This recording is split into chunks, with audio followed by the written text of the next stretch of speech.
We hope you enjoy this podcast. All our conversations are inspired by films we have selected to appear on SDG.vision. So go and take a look and be inspired by people and organisations who are making valuable contributions to the Sustainable Development Goals and making our world a better place for everybody to live. Now, sit back, enjoy, be inspired, and afterwards, go and take action.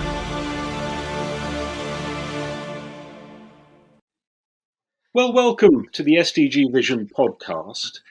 Today, I'm really thrilled, and to be honest, I'm rather excited because I know that I'm going to be uplifted and inspired by the conversation that I'm just about to have. And so, without much more ado, I'm going to welcome Catrine Priestley and Paul Boniface from Sussex Underwater. Hello. Hello, Pierre. Hello, thank you for having us.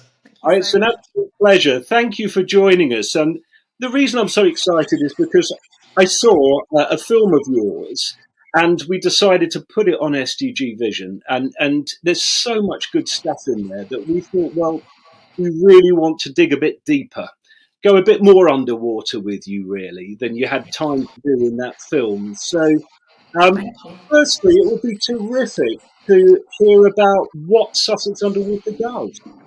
Totally. So, yeah, Sussex Underwater, we are a group of local passionate divers, and we basically dive under the sea in Sussex, and we take videos with our GoPros, and we try to put that out to our community. We try to really show the community the beautiful sea life that's out there. We really want people to fall in love with the sea life and then be able to feel like they want to help it, really. So that's kind of what we're doing. Yeah. So sort of shine a light on all the wonderful things we have off our shore that people don't know is even there, and give it a voice. Give nature a voice, and that's what we do. And it's and the community really engages with it. It's the groundswell from the local community is brilliant, and the community engagement's really good as well. Well, that sounds terrific. But was there one thing really that stimulated this venture? I remember in the film you mentioned the problem with trawling That's right, yeah. in the foreshore. So perhaps you could tell us a bit about the history, about how it's come together. Sure, yeah. So I think it's probably best if I talk about that because it's actually my dad that has kind of been the inspiration, really. So he's called Eric Smith, and he's a local diver. And he's been diving in Sussex for most of his life. So he's now 76 years old. So he started diving when he was about 10. And he'd been diving off Sussex coast and saw these amazing kelp forests there, beautiful kelp forests, like a Garden of Eden, he would describe it, with lots of beautiful creatures in there. They were like the nursery grounds of the Sussex coast, these beautiful kelp beds. And over the years, he kept diaries all of his life, and he basically started to see a decline in that ecosystem. Really sad, made him very, very sad. And he had one particular dive where he went out and he saw that the trawlers had come through the area. So trawling, I don't know if everyone knows what it is, but it's basically what we had in Sussex was called pair trawling, which is where you have two big boats and they have a net and chains between them and they tow along the seabed. And it does, unfortunately, obviously catches all the fish, but it also catches all the other ecosystem, including the kelp beds. So he actually was an eyewitness to this happening in Sussex. He saw this and he wrote an article. And that article in those days, it was in 1995, it actually kind of went viral for those days and went out to a lot of magazines and things. And he ended up sending letters and sending the article out to lots of people, including Sussex IFCA, which is the Inshore Fisheries and Conservation Society. So basically, he got in with them and he managed to put out this kind of passionate plea, really, to everybody. And to start with, he was an individual doing this, but after a while, it was lovely because actually a big campaign kind of started around it. And he managed to get, and other people managed to get other people involved, like Sussex Wildlife Trust, and a campaign was started called the Help Our Kelp campaign, and that was started in Sussex to try and get the trawlers banned. And we're really, really pleased that campaign was brilliant, and lots of people got involved from the community as well. And we ended up with about 2,000 signatures on that, to get the bylaw passed. So yeah, in 2021, the bylaw was passed. So that's kind of the background to it, really. And then we wanted to then show the public, what's happened under the water. We didn't want it to ever be out of sight and out of mind again. That was kind of why Sussex Underwater was started up. We didn't want it to be out of sight and out of mind. So we decided that we wanted to show people, and we wanted to show people, hopefully, the recovery that was happening as well. So that's why we started. For landlubbers like me, can you explain what kelp is? Yeah. Do you want to explain? Kelp is it's like the plants of the sea. It's not actually a plant like we have on land. It's an algae, and much like plants on land, it grows through photosynthesis. As it grows, it takes the carbon dioxide out of the air in the water column. It through photosynthesis, it turns that element of the carbon, it turns it into the growth of the blades of the kelp. And as it grows, it takes more carbon out of the water column and it grows. But what's brilliant about kelp is when it dies, most of that kelp goes to the bottom of the seabed. Some of it gets washed up on the shore, but a lot of it ends up on the seabed. So it takes that carbon and it stores it, or sequesters the carbon on the bottom of the seabed, essentially forever until it's disturbed, or it will stay there forever. So it's essentially the plants of the sea. So it's a bit like a rainforest, really, but in the sea. So in terms of its sort of carbon capture and giving off oxygen, it's really important. Yeah. It's also important for the sea life, obviously. Yeah, absolutely. Is it seaweed? Is it a form of seaweed, or it's an algae? Yeah, it's an algae. So seaweed is algae. Right. What's really important about kelp is it's known as a keystone species. So with any keystone species, it's that one element in any ecosystem that's essential. If you remove that element from the ecosystem collapses. So kelp is much like you said, it's like the oak trees of the sea. Yeah. It can sustain so many organisms. I think I read somewhere kelp it's something like 8,000 different organisms are dependent on it. So it really is something that brings life into an area. You have kelp. If you've got healthy kelp in your sea, particularly this is the native keystone species for Sussex Bay is kelp. With a healthy kelp forest, you have a healthy ecosystem. It creates a home and a habitat for so many little invertebrates, and fish come in and they hide within its fronds. The fronds can grow up to 2 meters long, and it just creates this beautiful nursery, this essential nursery for small fry, so they can hide from predatory fish. They can grow to decent sizes in safety. It's so important for the ecosystem, as well as the effects on climate change, which is so important as well, that it gives with its carbon sequestration. Yeah. So the kelp we have in Sussex, it's not like the big giant kelp that you see in South Africa. It's actually a smaller species. So the reason it grows so well in Sussex Bay is actually because the Sussex Bay is quite a shallow kind of area. So it grows very well there. Yeah. Has done historically. So we've got essentially four types of kelp here. We've got the most prevalent stuff is Laminaria digitata. We've got Laminaria hyperborea as well, which are both perennials. So they keep growing year after year.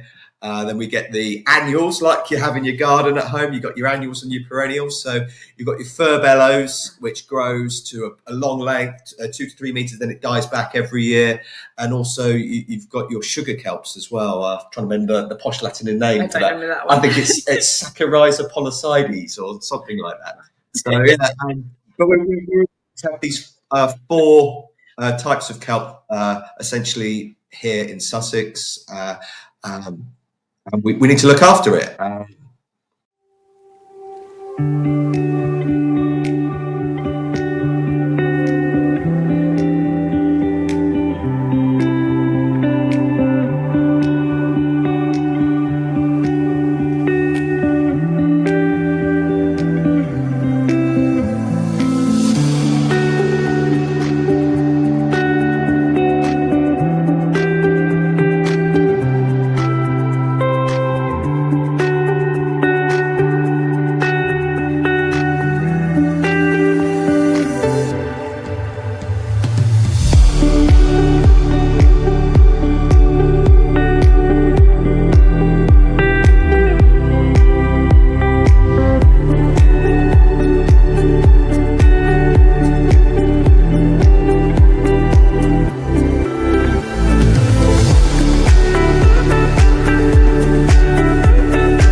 Well, I mean, it's interesting you were saying it's like the rainforests of the sea. And it's interesting that, obviously, quite rightly, a lot of attention has been brought on the destruction of the rainforest. But I would vouch that there's not been as much attention to, the destruction of kelp and algae like kelp. Um, so I suppose, in a way, you've answered my next question, which was, why should people care about what's under the sea? Because most of the time, obviously, we're living above the sea, Yeah. apart from divers like yourselves. But you've already said that it sequesters CO2. It produces oxygen as well, I believe. It does, yeah. Every second breath we take is oxygen that's been produced from algae in the sea. So we know most of it's produced by, half of it's produced by terrestrial plants, and the other half's produced by algae from the sea, from their photosynthesis. So it's really, really important for all living creatures, to be quite honest with you. I think the thing I always say is we're not called the blue planet for nothing. We are a lot of our planet is sea. I think it's something like 70% of our planet is sea. So it is one of the biggest things that we need to be protecting as our seas. I mean, it's amazing, isn't it? There's another great film that we haven't got on the channel at the moment because it's a BBC made film, and it's called Our Lives, Our Sea Forest, which is about your father, Eric, and the amazing work that you're doing. And I found that so engaging, and to be honest, very emotional, because your father gets very very emotional. Yeah, he's very emotional about his story, because it's so passionate for him, because it was it's his childhood. It is his childhood, like I say, Garden of Eden that he's seen destroyed. So, and because he was an eyewitness to it, he gets very, very emotional whenever he tells his story. It is a very emotional. It's a bit like if you had a playground as a child, or a forest you used to go to as a child, and seeing it being bulldozed, and going back there as an adult and seeing it bulldozed down. That's basically what he has been through. So. Yeah, and it was in that film that I heard what Paul just said, which is every second breath we take comes from the sea, and that just hit me. I mean, it's just such a powerful thing. Yeah, totally. And we talk about the sustainable development goals that we're obviously focused on. We think are really important to promote, and they're all about interconnectedness, really. And you cannot have a more powerful interconnection than what you've just said about that second breath, which is absolutely true. Yeah, I mean that connectiveness. I mean, we're only beginning to realise the importance of biodiversity and the symbiotic relationships between all living organisms in the world, and particularly in the sea. I mean, how the interconnection of them is so important. As I said earlier, about the keystone species, if you remove one keystone element from the ecosystem, the whole thing can collapse, and that's how fragile it is. And obviously, all living life has an intrinsic right to live. All the creatures, and including what's under the water. And because it's underwater, a lot of people don't realise that it's there or care about it, because they don't even know it's there. And just for us to be able to shed a light and show people what we have here, it sheds a light on it, and they can care about it. Absolutely. Yeah. Absolutely. And I think that a really powerful way that you do that is through your social media. And I just absolutely loved your Facebook page, because I think you work well. It's fantastic, because often Facebook pages can be a little bit narcissistic and it's opposite. I mean, it's absolutely marvelous. Is people sending in pictures of kelp that they've seen washed up on the seashore, and noting other things as well. So it's very visual. Thank you. But I think it's really exciting, because it's almost like people acting as reporters, really, and that information is then used by yourselves. And I think also you work with the Sussex Kelp Recovery Project as well. And I think Yeah. So do you want to talk a little bit about how you work together and how that Facebook page makes things tick and work? Of course, yeah. So, yeah, what we really try to, the ethos of our page is about community. So we're all about community. We're all about trying to get all of the community involved. And like you say, we ask people to post videos, what they see under the water, but also what they see in terms of when they're out beachcombing, that type of thing. And quite often we ask people to put about the kelp that they see on the beaches. And the reason that's so important is because there's something in Sussex called the Sussex Kelp Recovery Project, which is a group of organisations who have all come together around the fact that this trawling ban has now been put in place to try and help the kelp recover naturally. So that's what we're all about. We're trying to see how nature recovers. And part of that group are various different universities. We have lots of different trusts. We have like Sussex Wildlife Trust involved, Blue Marine Foundation. We have the local council. So it's really nice to have all these people involved. But part of the university work that's being done is monitoring the seabed to see what's actually there now and then to see what comes back in a few years' time. The reason being, obviously, we need to make sure that the policymakers out there know that this is working. They know that the trawler ban in place here is having an effect on the ecosystem. So it's really, really important that that science is done. Part of that science is something called citizen science, which is where people, anybody can go and find some kelp and then report it to the Sussex Wildlife Trust through a particular app to say that they found kelp on the beach in Shoreham or in Bognor or wherever it is. And they can then put that into the database, which then creates a nice database of all the different kelp and where it's coming back and where it's not coming back. So it's we feel like it really engages the public because they really feel like they can make that difference and have that, that effect and feel like the scientists. Yeah, and it's what I love about it is the community is like learning at the same rate. Yeah, and it's like as their knowledge is growing and then they're sharing it. And then that has like a snowball effect, and then more people get involved, and everyone's learning this new language of the sea and all the different organisms that we have. It's great. It's really lovely. We try and keep our site very positive as well, by the way. We always try and keep things positive because I feel it really engages people much, much more, and that's what we're all about.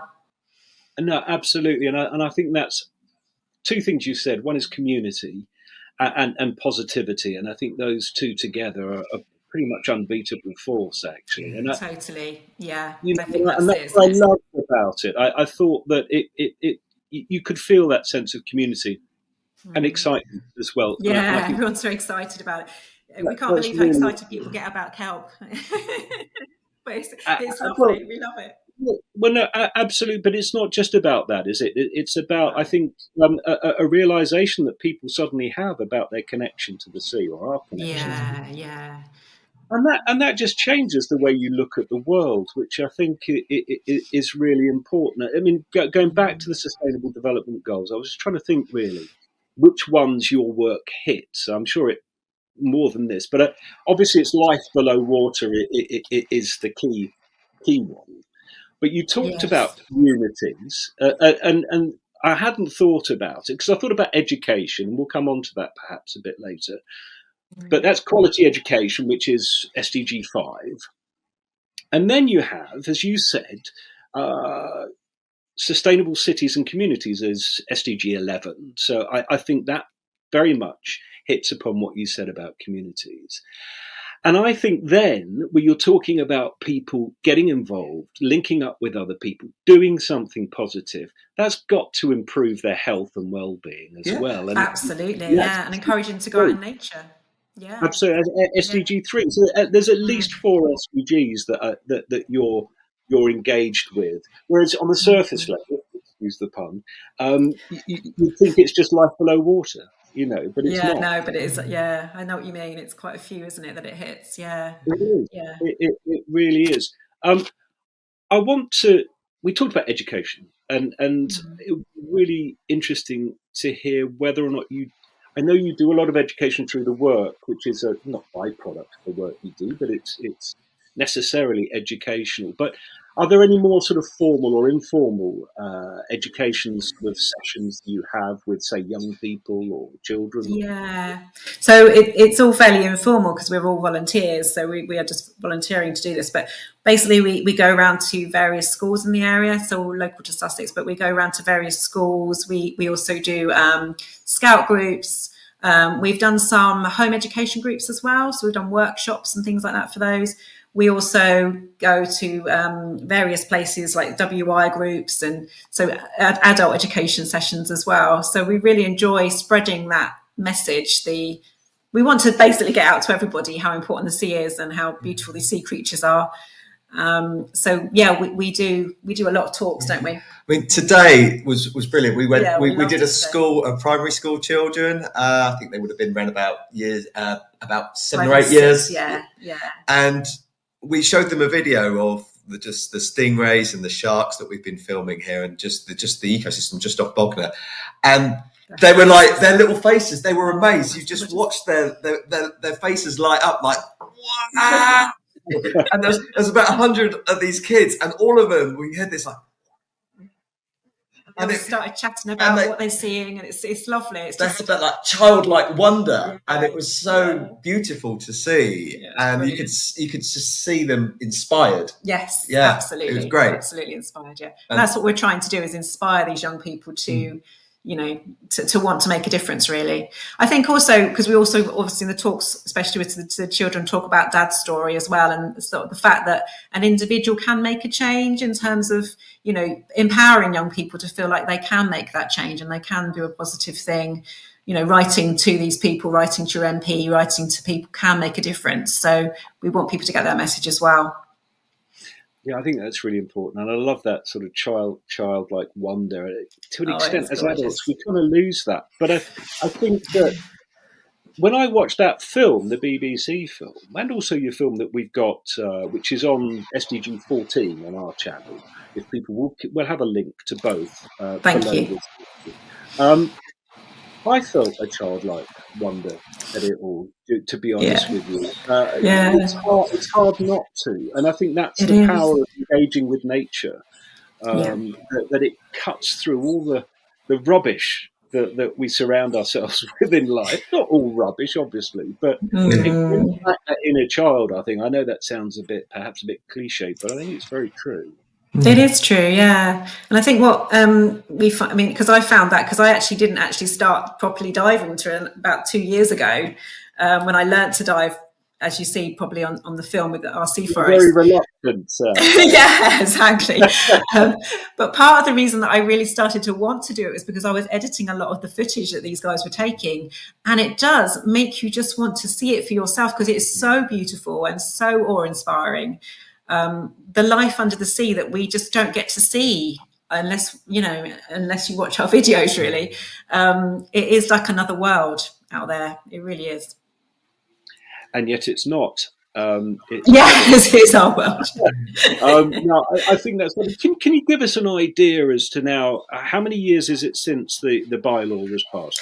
3 years. Yeah. So the end of March is going to be 3 years. So there's going to be. I've just made an anniversary video for the Sussex Kelp Recovery Project. So that should be going out on all of our social media channels on the 18th of March. We'd love to have it on the channel as well, if that's all right. I'm sure they would love to share that with you. Yeah. Paul, you've been diving. So you've been diving only relatively recently, Catrine. Is that right? Yeah, just sort of 2.5 years, probably. 2 years, isn't it? But Paul, you've been doing it a little bit longer, have you? Yeah, so it's just free diving that we do. So we don't use aqualungs or scuba. We just use snorkels and hold our breath.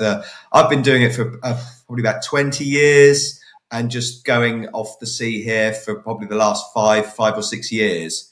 I live. The sea is literally 100 meters that way. You can see it from my lounge. Right. And yeah, I just went out there, and I found all this kelp, and I just sort of introduced the team to it and said, look, and I started to realise how unique and special what we have in the reef off Bognor is, and I just wanted to share that with people. The reason there's still kelp at Bognor is because it's a rocky reef, so the trawlers couldn't actually trawl over the rocks.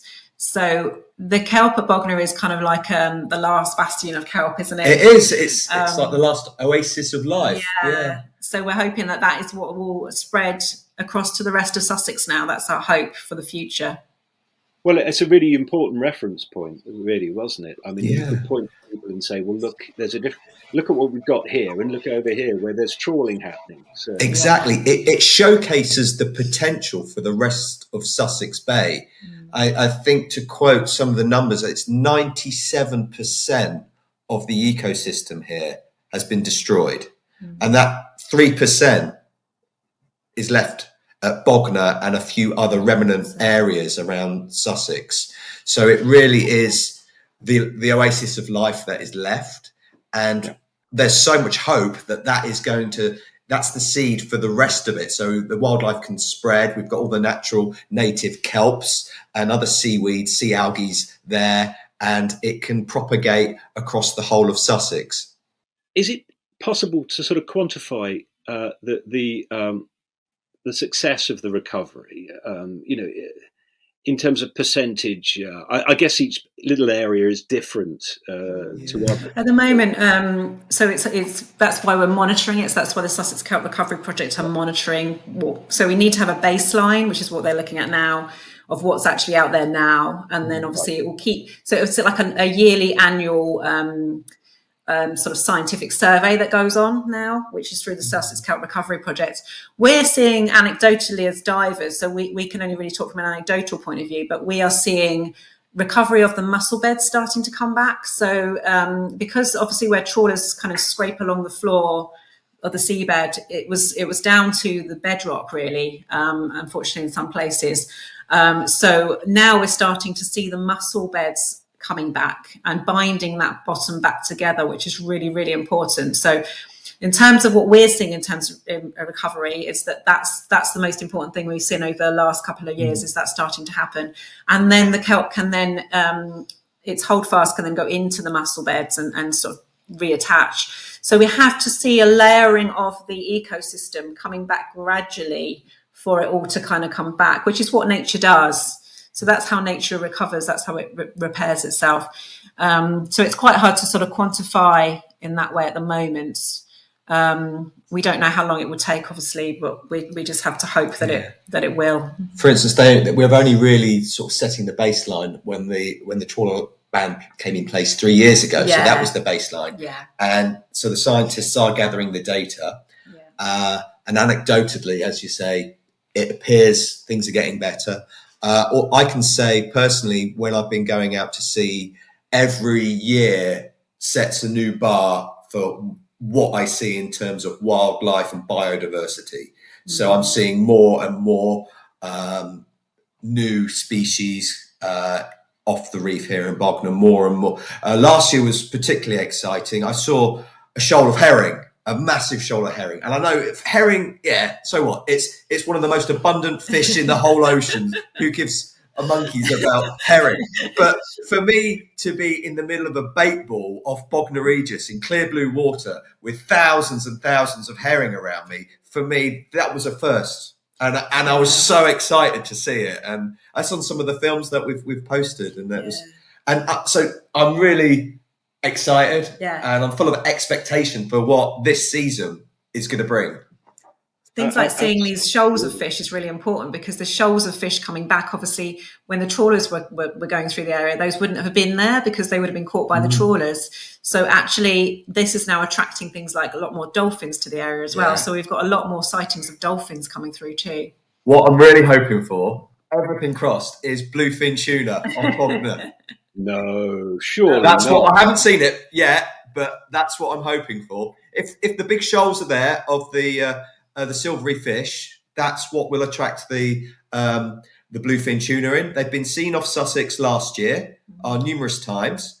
So amazing. Why go to the Mediterranean when you can see bluefin? Yeah, exactly. Yeah. This is fantastic. Who would have thought it? Now, there are going to be some people, perhaps not watching this, but they might be, who will say, yeah, this is all very well and good, but we've got to eat fish, you know. I mean, it's important to eat fish, and you lot are stopping us from catching and eating fish. How would you? I mean, it's a serious point, isn't it? Because sometimes people see solutions as black or white. You know, it's either Yeah. it's going to benefit in this case, you know, life underwater. But hey, what about the people who want to eat their bluefin tuna in the Eastern Coast off Bognor? So, how would you say? What are ways of bringing sustainable fishing back, or are there?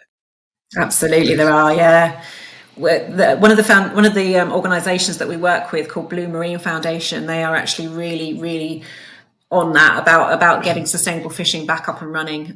So yeah, we have an amazing fisherman called Clive who works off Bognor. Do you want to explain a bit more about him? He's brilliant. So Clive he's a third generation Bognor fisherman. He's been fishing using pretty much the same methods as they've been doing for hundreds of years. He's got a wooden boat. He pushes it off the beach. He's got a tractor. He's got this beautiful old red tractor. It's brilliant. And he seasonally fishes. So for different seasons in the year, he'll target certain species. So he's not targeting them all year. For instance, lobsters, he'll only take them for a few months of the year. If he's finding, I don't know, female lobsters which are buried, i.e. they've got eggs on, he'll always put them back. And he's not fishing for them all year. He gives them time to rest and to breed, and he moves around the reef. Also with the other species such as bream and bass that he targets, they're all just seasonally taken. So he's not following suit with the trawlermen, which and the industrial fishing machines, which have this rapacious greed and just thinking about now and not thinking about tomorrow, about just clearing the seas with everything that they can catch, irrespective of how that will affect the future. So I really like what Clive's doing, and John Bookham down in Shoreham, and these guys that are fishing sustainably. It's beautiful to see these old boats go out. It's beautiful to see them fishing and their way of life. The other thing that Clive does is sells it directly to the public on the beach, which I think again is that it's about sort of circular economy, isn't it, and keeping things local as well. So it also taps into that whole climate change thing of keeping things local. I mean, food security is going to be a big issue. So I know so many people in the world are reliant upon fish and ocean-based food for food security. But the problem is we can't continue with the rate that we're taking and depleting the oceans. We have to have areas of safety or nurseries for fish to grow to maturity, and then that will benefit the fishing industry. It will benefit us as humans for wanting to eat fish, because there will be more fish. But we need to create spaces where marine ecosystems can grow and thrive, and then the overflow from those spaces can then spill into the open ocean, where there'll be more fish for everybody. Absolutely. And so that's the idea. Yeah, I mean, that's so much in other areas of life as well. The rampant free market of the seas has kind of got to be curtailed, hasn't it, really, if we want species to continue to exist. And Absolutely. There needs to be a sensible, sustainable management of the seas. Definitely. And that's why we would like to see like the trawler ban here. This is why we're trying to prove that it is going to work here, and that it will make that sustainable fish stock here, because we want that to be spreading around the whole country and eventually around the whole world. That's our ideal. Yeah. That's really what our aim is to try and get this trawler ban, out across the whole country. It'd be lovely to see that. Yeah, I mean, I was really surprised. We had a few sort of email interactions before this interview, Catrine, and I asked whether or not there were other initiatives like the trawler ban in Sussex, and you said, to your knowledge, there's not in the UK, which I was rather surprised by. Yeah, there's another project that was happening down in somewhere called Lyme Bay, which is basically along the similar lines, where they sort of try to keep the fishing sustainable, and that was a big success down there as well. So that's lovely. There has been a few trawler bans around the country, but some of them have actually kind of not that they've gone back to what they were, unfortunately, which is a real shame.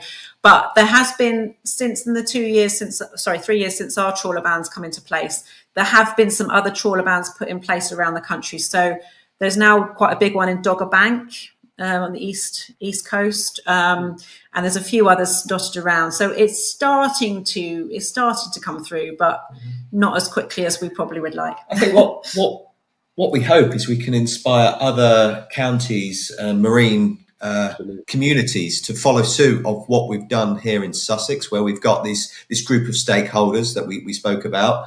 And if we can create a roadmap or a methodology that other people can follow and say, look, this is what these guys in Dorset have done. This is what we've done here in Sussex. How did they do it? What's their magic recipe? What's their formula? What's their methodology? And we can share that with other people, and hopefully we can inspire others to follow suit and look after their patch. Absolutely. You just now come up with another SDG, which is 17, partnership for the goals. So working in partnership. Fantastic. We'll cover all 17 by the end of it. Well, you never know. If this conversation goes on long enough, I'm sure we would. I'm not going to mention, I know that vigilance is always required, because I read about pulse trawling, which is electronic wires down into the depths and stunning fish whose muscles contract and they float up into the nets. And the fishing industry, or parts of the fishing industry, are saying, hey, this is the solution. We're not going to damage the seabed. We'll just electrically stun the fish, which sounds, to my mind, horrendous. Is that sustainable fishing, according to you? I wouldn't think so. It's hard to say, isn't it? But we don't know about that type of fishing. But I think any industrial fishing is, we just need to leave stuff for the future, don't we? That's the key. And I think one of the only ways to do that is this kind of local sustainable fishing, where people are really fishing for that particular species at that particular time of year, when they know that they're abundant and when they know they're not breeding and that sort of thing, to make sure there are these stocks for the future. I think that's the key. I think as humans, we just need to realise that we can't just keep taking all the time. It's just not going to work, is it? No, and I think coming back to the partnership thing, I think that is the success. I think the breadth of your partnership means that the voice then that is raised is stronger and louder to politicians and those that have the powers to regulate. So I think that's really, really important. Now, really works. Sorry, beg your pardon. Yeah, what I don't want to lose out on here is an opportunity for people who may live in Scotland or Wales or wherever to learn from Sussex Underwater and the Kelp project. How would they do that? How do they get into? Well, A, is it possible in terms of your time to lend your experience and knowledge? I think you've answered that already. But and B, how do they contact you? So the Sussex Kelp Recovery Project are probably the best people to contact directly about other areas getting involved, because they obviously will be able to communicate all of the information from the scientists and from everybody. So but that's the umbrella term for all of these different organisations, really. So if other people want to kind of follow suit in terms of what we're doing here, I think it's best to contact them directly. From our point of view as Sussex Underwater, we like to contact people about, just the kind of sharing with the community. I guess that's the kind of thing that we can help with, I suppose, how we share with the community and how we engage the community to be part of it all, because that's the bit that we kind of bring to it, I suppose. Yeah, I think there's two sides. There's sort of technical and the community engagement side of it, which I think together have made your project so successful.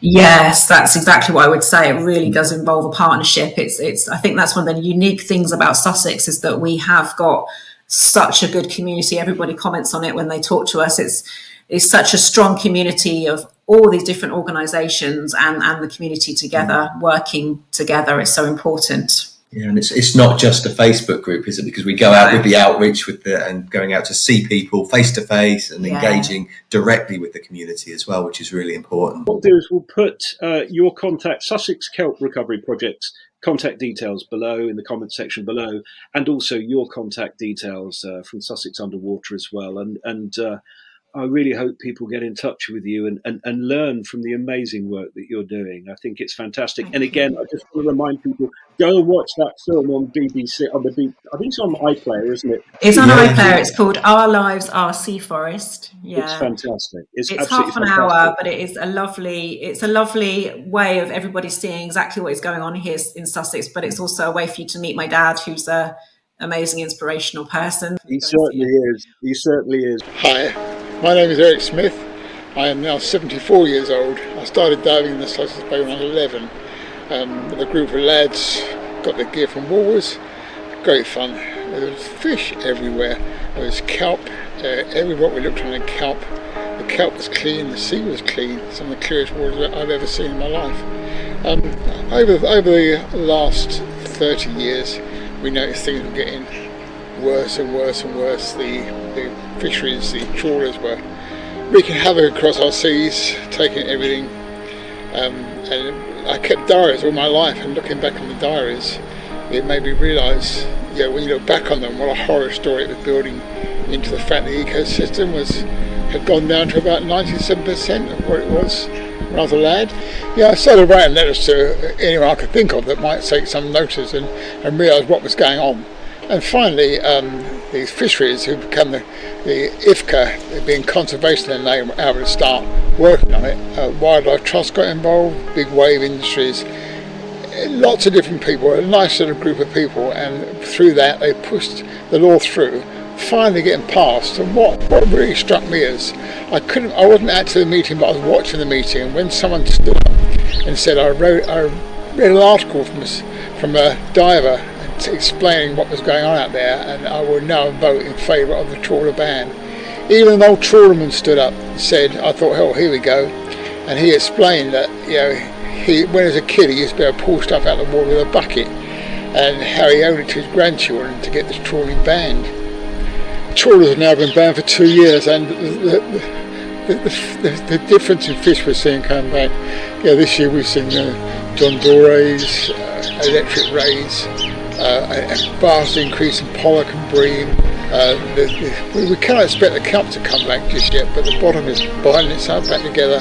We have blue lip mussels down there, a rarity, the occasional seahorse. It's the difference in just 2 years. As I've always said, give nature a chance and it will come back with a bang, and that is what's happening now.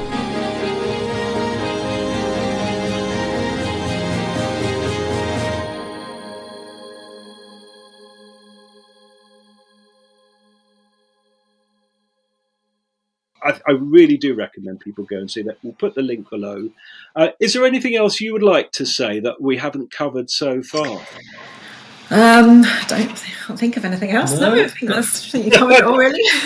Absolutely fine. It's been really great. We've covered a lot of ground, and I think that from my position here, it's such an exciting project, and we were talking about positive news. Yeah. And we are constantly bombarded with negative news, particularly on the news channels.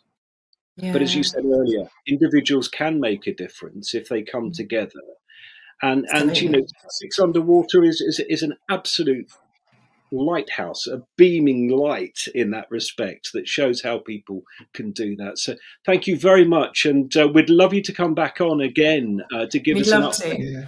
If that's all right. Well, thank you very much indeed. Goodbye. Thanks for having us. Thank you. Bye-bye now. See you.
Now, if you enjoyed that, go and have a look at their film and many, many others on sdg.vision.